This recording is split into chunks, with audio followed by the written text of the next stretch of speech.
Welcome to Movie Lovers Club. The film opens in the breathtaking mountains of Romsdalen, Norway, where towering cliffs rise like frozen giants against the sky. A man named Tobias is hiking through this dramatic landscape with his young daughter Nora. He brings her here to show her a place known as the Troll Peaks, a site deeply rooted in Norwegian folklore. According to an old fairy tale, 13 trolls once gathered in these mountains to celebrate a wedding. They drank, laughed, and partied for so long that they forgot about the rising sun. When daylight came, the trolls turned to stone, becoming the mountains themselves. As Tobias passionately retells the story, Nora listens with impatience. She tells her father she is too old to believe in fairy tales anymore. Her words sting Tobias deeply. He pauses and gently reminds her that belief is not just for children. He tells her that sometimes you need to believe in something in order to truly see it. The moment lingers, hinting that this belief or lack of it will shape their futures in ways neither of them can yet imagine. 20 years later, the story shifts to the rugged Atlantic coast of northwestern Norway. Nora is now an adult, working as an archaeologist on a long-running excavation site. She leads a small team that has been digging for months, but the team's morale is low. They haven't found anything significant, funding is nearly gone, and most of the team believes it's time to give up. Nora, however, refuses to quit. She is stubborn, determined, and deeply committed to uncovering the truth buried beneath the ground. Her persistence finally pays off when she uncovers something extraordinary, a massive fossilized skull. The discovery sparks excitement across the entire camp. The team celebrates wildly, believing they've finally proven the site's importance. For Nora, the moment is bittersweet validation of her instincts, but also a reminder of how often belief is dismissed until proof is undeniable. At the same time, far away in the Dovre mountain range, a massive construction project is underway.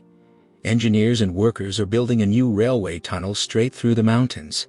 Environmental activists protest the destruction of nature, warning that disturbing the land will have consequences.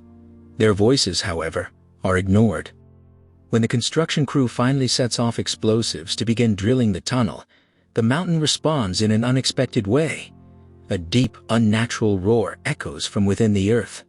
The ground shakes violently, triggering a catastrophic collapse. Workers flee in terror, but not all of them escape in time. The mountain swallows parts of the tunnel, leaving destruction behind. The seismic disturbance immediately alerts the Norwegian armed forces. Advanced monitoring systems pick up abnormal readings, prompting military officials to send a reconnaissance aircraft to investigate. At the base, Sigrid, a sharp and resourceful officer, oversees the surveillance cameras. As footage comes in, she quickly compiles visuals showing massive destruction carved into the land. The evidence is alarming enough to reach the highest levels of government. Prime Minister Berit is notified and summoned to the base. On her way, she is briefed by her advisor, Andreas, who points out strange patterns in the image's large indentations that resemble footprints. Berit laughs off the idea, calling it absurd, but still orders Andreas to keep the press away and assemble a team of experts to dig deeper. In the next scene, we see a military helicopter come to Nora's dig site and their celebration is interrupted. She is informed that her expertise is needed for a matter of national security. Confused but intrigued, she is flown to the base. At a high-level briefing, Nora finds herself surrounded by military leaders, scientists, and the Prime Minister herself. When she introduces herself as a paleontologist, skepticism fills the room. Dinosaurs are extinct, they argue. Whatever caused the destruction, it couldn't possibly be related to her field. The scientists present various theories: sinkholes, gas pockets, geological instability. When images of massive craters appear on screen, Nora interrupts, pointing out that these formations are unmistakably footprints. Her suggestion is immediately dismissed.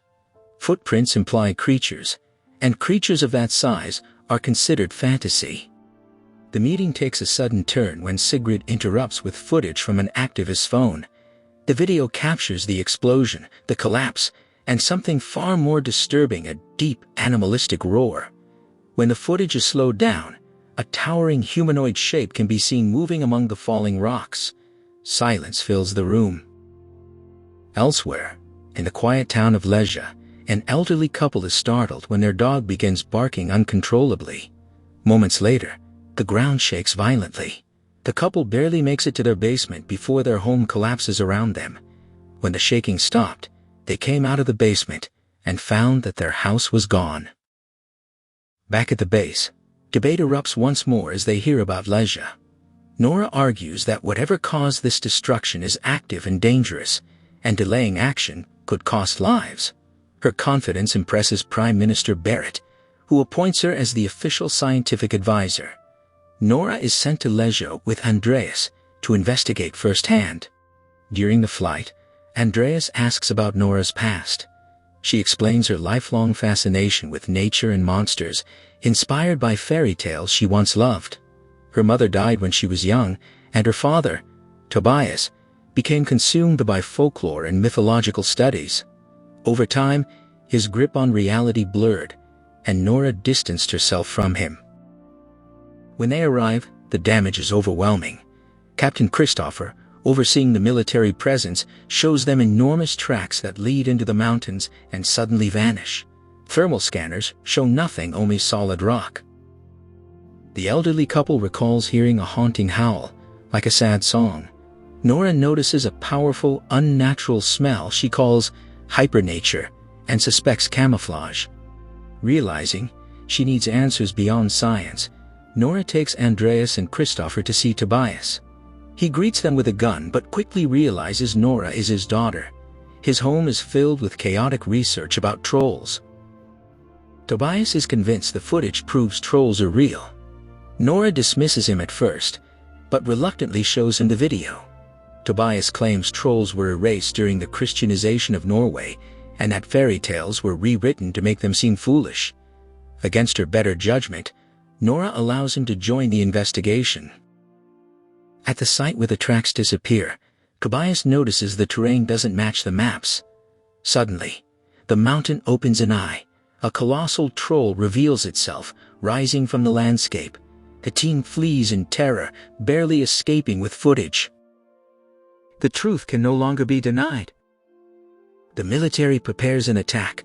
Tobias warns them that violence will only enrage the troll, but his warnings are ignored.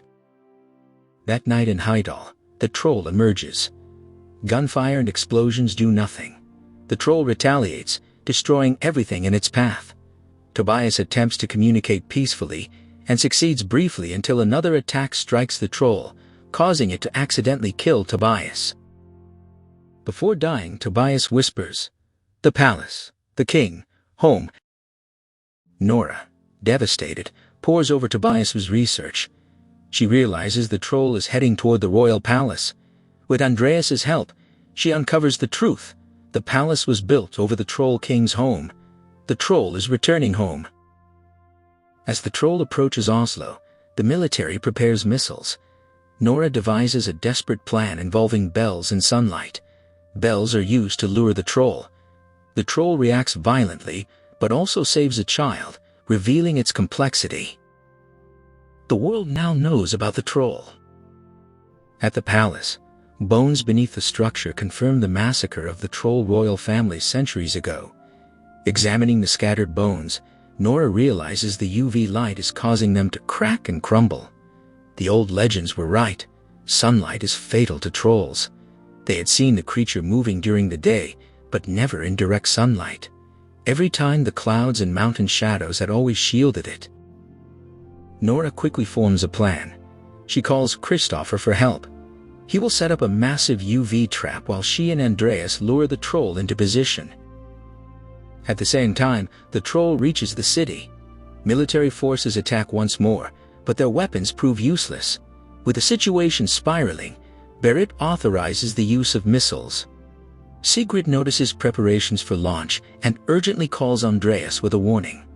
Andreas asks her to hack into the army system and delay the strike. While she works, Christopher summons his fellow soldiers to help construct the trap.